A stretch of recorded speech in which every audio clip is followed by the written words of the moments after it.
Shalom Bapak Ibu dan Saudara semua, selamat hari baru. Bersyukur karena bisa menyapa jemaat Tuhan lagi. Ini adalah berkat baru untuk kita semua. Meskipun ada tantangan baru, ada pergumulan baru, tapi percaya bahwa kasih setia Tuhan juga baru dalam kehidupan kita. Izinkan saya untuk melanjutkan renungan kita di dalam seri pengajaran dari Gereja Kristen Nasaret. Kita sampai di pelajaran yang ke-10. Kita sudah melihat kemarin beberapa waktu yang lalu tentang kesucian Kristen dan pengudusan yang menyeluruh. Mungkin kita bertanya, bagaimana caranya supaya saya sungguh-sungguh bisa mengalami kehidupan yang total dipersembahkan kepada Tuhan. Ada banyak godaan, banyak tantangan, pencobaan. Bagaimana caranya supaya saya bisa menghidupi kehidupan yang berkenan kepada Tuhan. Berkaitan dengan pelajaran ke-10 ini, ada yang disebut dengan kasih karunia. Ada yang disebut dengan anugerah Allah. Tuhan bukan hanya memberikan kita perintah supaya kita menyenangkan Tuhan, tetapi juga ada yang disebut dengan sarana kasih karunia atau dalam bahasa Inggris the means of grace, yang membuat orang percaya itu bisa didorong, diajar, diberikan terus kekuatan dan nutrisi untuk hidup benar di hadapan Tuhan. Pernyataan iman di dalam Gereja Kristen Nasaret mengatakan seperti ini. Kami percaya bahwa karunia pengudusan yang menyeluruh mencakup dorongan ilahi untuk bertumbuh dalam kasih karunia sebagai murid yang serupa dengan Kristus. Namun, dorongan ini harus dikembangkan secara sengaja dan penuh kesadaran.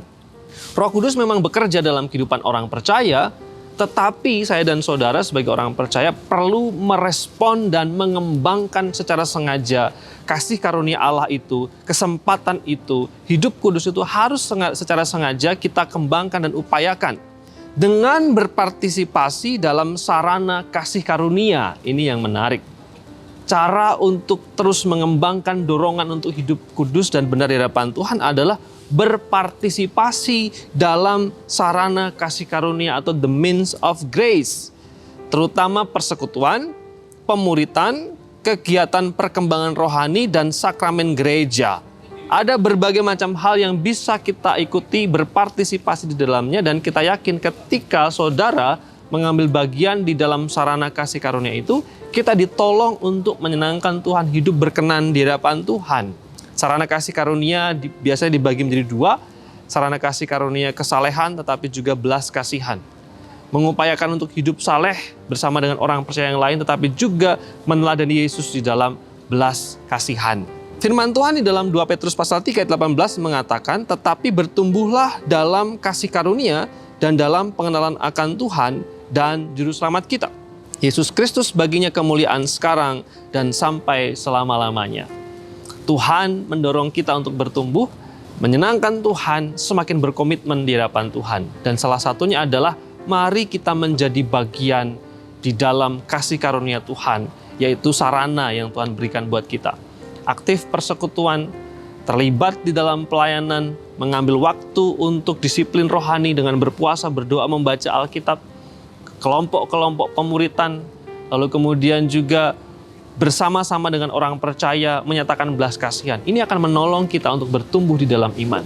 Kiranya firman Tuhan ini menolong kita dan menguatkan kita untuk terus maju di dalam Tuhan. Mari kita berdoa.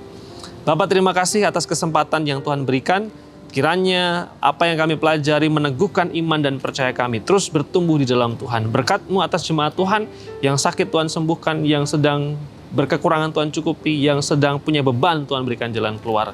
Di dalam nama Tuhan Yesus kami berdoa. Amin.